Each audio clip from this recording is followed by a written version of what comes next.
Hello friends, दोस्तों कैसे हैं आप। जी हाँ दोस्तों, आपके लिए लेके आ गए हैं एक और प्यारा सा एंटरटेनिंग डिबेट वीडियो। आज की डिबेट वीडियो के अंदर हम देखेंगे असीम वकार और समाजवादी प्रवक्ता जो कि एंकर और बीजेपी की प्रवक्ता को बुरी तरह से पेलने वाले, रगेड़ने वाले हैं। जी हाँ दोस्तों, आप सभी जानते हैं कि असीम वकार एंकर्स को बुरी तरह से जलील करके उनकी औकात दिखाने के लिए माहिर हैं। तो शुरू करते हैं आज का ये प्यारा एंटरटेनिंग डिबेट वीडियो को लास्ट तक जरूर देखिएगा।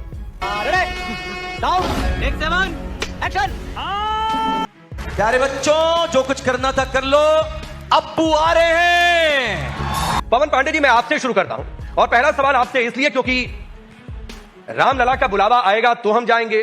बुलावा चुनाव के पहले या चुनाव के बाद आएगा। सवाल यह भी कि पर्यटन की बातचीत होती है तो अयोध्या, काशी, मथुरा का विकास पहले क्यों नहीं हुआ? अब जितना अयोध्या में सड़कें चौड़ी दिख रही हैं, क्या कहीं ना कहीं से किसी एक खास वोट बैंक को लेकर आप लोगों के मन में डर था? तेरा तो गेम बजाना पड़ा। अभी मजा आएगा ना भिड़ो। देखिए, पहली बात मैं स्पष्ट कर दूं कि सर्वोच्च न्यायालय के आदेश पे प्रभु श्री राम का मंदिर बना और मैं खुद अयोध्या का रहने वाला हूं, हम अयोध्या वासी हैं। सर्वोच्च न्यायालय के आदेश पे मर्यादा पुरुषोत्तम प्रभु श्री राम का मंदिर बना, अच्छा मंदिर बना। सभी देशवासियों को और सभी श्रद्धालुओं को ढेर सारी बधाई, शुभकामनाएं। मैं ये नहीं समझ पाता कि इतनी बेचैनी क्यों है, कौन आ रहा है कौन नहीं जा रहा है। किस बात का दर्द है? सबसे ज्यादा मैं देखता हूं आप लोग कौन आया कौन नहीं आया। जिसकी श्रद्धा होगी, जिसको भगवान प्रभु श्री राम से आशीर्वाद लेना होगा, जाएगा। बिना मतलब आप लोग परेशान है कौन जा रहा है कौन नहीं जा रहा है। तो क्यों सपा को आपको आशीर्वाद बिल्कुल नहीं चाहिए? नहीं, आपको बिल्कुल परेशानी नहीं होना चाहिए इस मुद्दे नहीं, पर। सपा को आशीर्वाद नहीं चाहिए आपको था। फिर वही बात, हमें लेना होगा, हम जाएंगे। आपके पेट में क्यों दर्द है? नहीं, तो मैं तो यही तो हमें पूछ रहा हूं कि आपको रामलला का आशीर्वाद नहीं चाहिए? राष्ट्रीय अध्यक्ष जी बोलकर गए और उन्होंने कई मंचों से इस बात को कहा कि हम सपरिवार जाएंगे, आशीर्वाद लेंगे। आप तो क्यों बताएं कब जाएंगे? तो चुनाव के बाद जाएंगे, चुनाव के पहले जाएंगे? कब जाएंगे? हम जाएंगे। अच्छा, आपने कहा, पवन पांडे जी, आपने एक बात कही कि मेरी बात सुनिए, आप कोई प्रभु श्री राम का दाखिल खारिज आपके नाम नहीं होगा कि आप बताएंगे कि 25 फरवरी को 10:45 पे आपको दर्शन करना है। नहीं, मैं तो कह भी नहीं रहा हूं। नहीं, मैं तो कह भी नहीं रहा हूं कि मेरा दाखिल खारिज होगा। मैं कौन होता हूं कहने वाला? मैं तो सिर्फ ये सवाल पूछ रहा हूं। आपने कहा कि सर्वोच्च न्यायालय का फैसला था, उसके बाद राम मंदिर बना, बिल्कुल ठीक है। तो सर्वोच्च न्यायालय ने यह कहा था कि अयोध्या की सड़कें नहीं बन सकती, एयरपोर्ट नहीं बन सकता है। अयोध्या में समाजवादी पार्टी ने सड़क बनाया, बिजली भी दिया। मेडिकल कॉलेज का निर्माण समाजवादी पार्टी के समय प्रारंभ हुआ। गंजा गांव में हमने जमीन दिया। आज 300 सैया अस्पताल जो चालू हुआ था दर्शन नगर में, जो आज मेडिकल कॉलेज में कन्वर्ट हो चुका है, वो समाजवादी पार्टी। चलिए राकेश जी, समाजवादी मारो हमको जिंदा मत छोड़ो सालो। हम कोई मंदिर का घंटा है कि कोई भी आके बजा जाता है। मैंने शुरुआत में भी कहा और अभी फिर कह रहा हूं कि मर्यादा पुरुषोत्तम प्रभु श्री राम हमारे लिए राजनीति का विषय नहीं है। मर्यादा पुरुषोत्तम प्रभु श्री राम हमारे लिए पूजा का, तुष्टिकरण का विषय है। हमारे लिए प्रभु राम राजनीति का विषय नहीं है, तो क्या चुनावों में तुष्टिकरण का विषय है? वो हमारे लिए प्रभु श्री राम है, हमारे लिए आस्था का विषय, हमारे लिए राजनीति का विषय नहीं है। नहीं, मैं पूछ रहा हूं क्या उनके सारे तुष्टिकरण की कोशिश की जाती नहीं रही? मैंने कहा ना, प्रभु श्री राम हमारे लिए आस्था का विषय, राजनीति का विषय नहीं है। शाबाश बेटा, बहुत बढ़िया। तुष्टिकरण वाले पर जवाब प्रभु दीजिए। श्री राम हमारे लिए आस्था का विषय, राजनीति का विषय नहीं है। वाले पर जवाब दीजिए ना। बता रहा हूँ, प्रभु श्री राम आस्था का विषय, राजनीति का विषय नहीं है। अयोध्या ना जाकर क्या एक खास वोट बैंक को सेटिस्फाई नहीं किया जा रहा? ऐसा कुछ नहीं है। काशी पर खुलकर ना बोले, मथुरा पर खुलकर ना बोले, तो क्या इसके सहारे एक खास वोट बैंक को सेटिस्फाई नहीं किया जा रहा? ये तो भारतीय जनता पार्टी की भाषा है, ऐसा कुछ नहीं है। नहीं, ये सब पुरानी बात हो गई है कि देना शुरू करें कि भारतीय जनता पार्टी की भाषा है। हमारे राष्ट्रीय अध्यक्ष ने कहा हम जाएंगे, ठीक है, हम लोग जाते हैं हनुमानगढ़। चलिए ठीक है, असीम बकार पार्टी पूरी ठीक है। आपको ये भाषा और सवाल भारतीय जनता पार्टी की लगेगी। असीम बकार जी, बोलने दे, तकलीफ हुआ है बेचारे को। बोल। बाबरी का बार बार जिक्र करना, 500 सालों तक वहां पर जाते थे इबादत करने के लिए, इसका जिक्र करना, ये कौन सी पॉलिटिक्स है? वाह बेटा, लगता है तुम गू खा के ही मानोगे। इसका जिक्र होना चाहिए। ये एक लिस्ट बना के तैयार करके टाइम्स नाउ चैनल पहले लेकर आए और हम लोग को दे, हम लोग 1 घंटा उसको याद करें कि सिकंदर का जिक्र करना है या पोरस का करना है, अशोक महान का करना है या पुष्पमित्र शुंग का करना है। आप बताएंगे किसका जिक्र करना है, किसका नहीं करना है? कहां सवाल पूछा? मैं सवाल पर आस्था से उन्नति हो रही है और उसमें जब कोर्ट के फैसले से राम मंदिर बना, उसके बावजूद ओवैसी का बार बार ये कहना कहा नहीं जाता है। बाबरी की तस्वीर बाकायदा फ्लिप की जाती है। एक मिनट, उन्नति व्यक्ति विशेष की मान सकता हूं भी। पूरे उत्तर प्रदेश में आप एक एयरपोर्ट बनाइए, बताइए जो जमीन लेकर शुरुआत से दीवार खड़ी करके बनाया हो इन्हीं ने। ये बड़ी अच्छी बात कही आप कह रहे हैं उन्नति हो रही है, मैं कह रहा हूं विनाश हो रहा है। आप कह रहे हैं एयरपोर्ट बनाए जा रहे हैं, मैं कह रहा हूं एयरपोर्ट बेचे जा रहे हैं, रेलवे स्टेशन बेचे जा रहे हैं। सरकार के जो उपक्रम थे, जिनसे उत्तर प्रदेश सरकार, भारत सरकार, बाकी सरकारें बच्चों को नौकरियां देकर उनके परिवार चलाती थी, वो आज बेचे जा रहे हैं। आप इस बात से इनकार करेंगे? तो मैं आपको गिनाऊं कौन कौन सी चीज बेच दी गई। बात तो सही है। यही नहीं, अभी और सुनिए। अयोध्या का एयरपोर्ट कैसे बना? हवाई पट्टी पहले से नहीं, पूरा उत्तर प्रदेश सिर्फ अयोध्या है आपके लिए, तो मैं आपकी बात नहीं, मान अभी ले तो रहा मैं हूं। अयोध्या काशी मथुरा सब्जेक्ट ही है, आस्था से उन्नति, फिर उस पर ये कैसी राजनीति? मैं तो आपका शुक्रिया अदा करूंगा। अगर मैं मुसलमान ना होता तो चरण भी आपके छू लेता कि आपने ये नहीं कहा कि उत्तर प्रदेश बीजेपी ने बनाया। हकीकत बता रहा हूं आपसे, मतलब आप कुछ भी कह सकते हैं। मेट्रो बनाएंगे अखिलेश यादव जी, उद्घाटन करेंगे योगी जी, उसमें बैठ के चलेंगे मोदी जी। वाह मोदी जी, वाह वाह। ये तो मैं आप लोग का शुक्रिया अदा करता हूं कि आप लोग ये नहीं कहते हैं कि साहब उत्तर प्रदेश की जनता भी बीजेपी ने पैदा की है।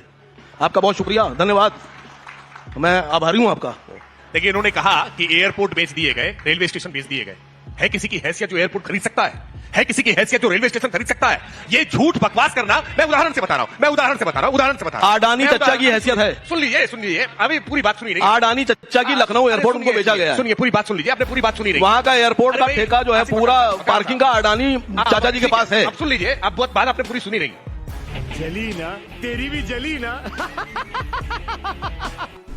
लवणे न भोजन। आप अभी यहाँ गाड़ी से आए हैं, मैंने देखा आप गाड़ी से उतरे, आपका ड्राइवर गाड़ी चला के लेके आया था। चलाने के लिए नहीं, आप तो उत्तर प्रदेश को जाते हैं, पैदल चले पूरा उत्तर प्रदेश, गाड़ी में सिर्फ बीजेपी के लोग मैं चले। पूछ रहा हूँ आपसे, आपके ड्राइवर आपका गाड़ी चलाकर लेकर आया तो क्या गाड़ी अपने ड्राइवर को बेच दी है क्या? अरे भाई, किसी का रखरखाव करना, किसी का संचालन करना, ये उसको बेच देना होता है क्या? अरे कुछ तो तर्कपूर्ण बात करिए ना, कुछ तो तर्कपूर्ण बात हो। भारत का कण न बिकाऊ था, न बिकाऊ है, न बिकाऊ होगा, उसको कोई जवाब नहीं सकता है। दे दूं। देखिए, नहीं, मैं सहमत हूं सर इनसे, बहुत प्रखर प्रवक्ता है ये कह रहे हैं कि अगर किराए पे दिया तो किसी का नहीं हो गया, वो किराए पे दिया है। टाइम सुनाओ, मुझे दे दीजिए, मैं चलाऊंगा। पहले अपनी पार्टी चला लीजिए सर, नहीं कर दीजिए, पार्टी चला लीजिए पहले, उसके बाद टाइम चलाने की बात करिएगा। देश की जनता को अपने मुद्दे समझा लीजिए, उसके बाद आइएगा। हाँ, बुरा बहुत और नहीं, मैं बुरा नहीं मानता हूं सर, मैं बिल्कुल बुरा नहीं मानता हूं। अच्छा। अभी तक नहीं बोल रहा था असीम बकार जी, आप बुरा मैं मान बिल्कुल नहीं बोल रहा हूं। और अगर आपको चैनल चलाने का इतना शौक है तो सर एमआईएम की सदस्यता छोड़ दीजिए, एमआईएम की सदस्यता छोड़ दीजिए और एक मीडिया हाउस खोल दीजिए। तनख्वाह कम खोल दीजिए सर, तनख्वाह कम कर दूंगा सर। नहीं, वो मैं सरकार की फंडिंग नहीं लूंगा, फिर मैं सरकार की आप डिसाइड कर लीजिएगा, एंकर साहब डिसाइड करिएगा, मुद्दे आप डिसाइड करिएगा, अपने हिसाब से डिबेट आप कराइएगा। सर आगे चलिए, आगे पूछिए। ऐसे ही शेख चिल्ली भी हवाई सपने देखा करता था कि एक दिन मैं ऐसा महल बनाऊंगा, ऐसे सपने देख सकते हैं। चलिए, महंत राजू बाद में उत्तर प्रदेश में सरकार आ गई।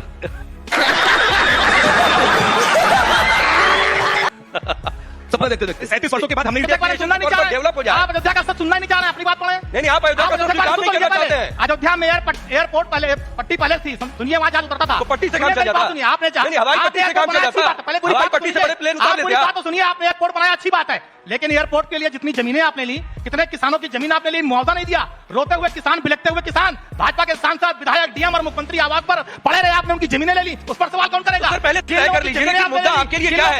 नहीं, पवन पांडे जी, उसके बारे में आपकी बात का जवाब होती रही, जहां किसी का किसान के हाथ में कटोरा आपकी सरकार में, अब सुनिए, गन्ने का भुगतान आपकी सरकार में नहीं हो रहा। किसान कितना परेशान है, सुनिए खाद की बोरी 50 किलो से 45 आप केवल किसान की बात कर रहे हैं, किस मुंह से आप बात कर रहे हैं? कर चिल्ला आप नहीं, इसीलिए बताइए ना, यही खाद की समाजवादी बोरी पार्टी का 50 से 45 40, आप किसान की बात कर रहे हैं, नौजवान के हाथ में कटोरा, आप किसान की बात कर रहे हैं, क्या बात कर रहे हैं? सर राकेश जी, आपको भी बता दी, क्या आप मानते हैं कि तुम चुल्लू भर पानी में जाके डूब के मर जाओ। इस चुनाव में आध्यात्मिक पर्यटन से विकास हो रहा है, लोगों को सुविधाएं मिली हैं, बहुत सारे रोजगार भी डेवलप हुए हैं, ये मुद्दा रहेगा या हाँ या ना?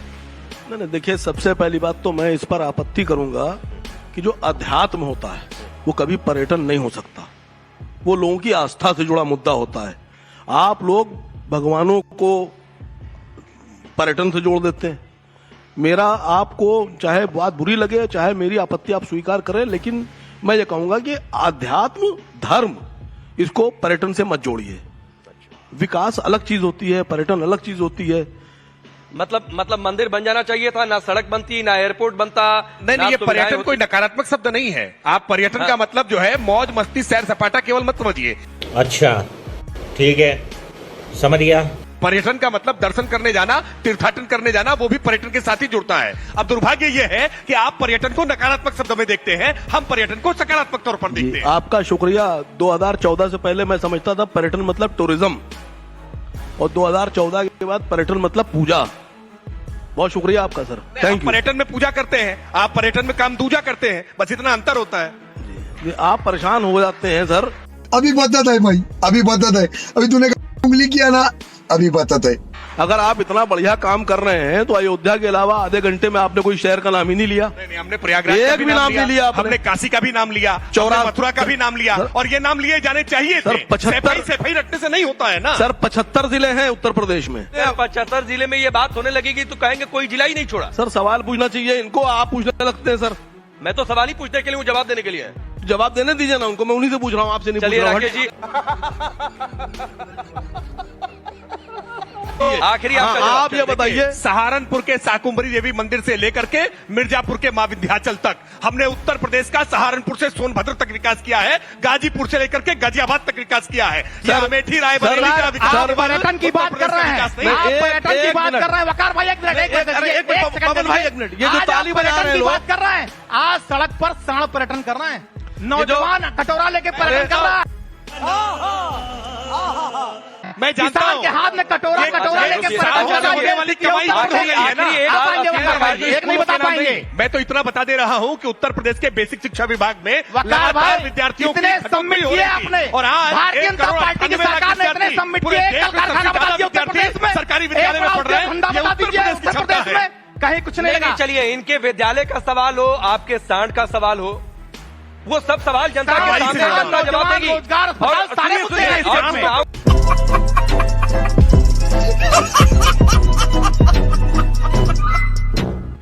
ये बिक गई है गवर्नमेंट, अब गवर्नमेंट में कुछ नहीं है।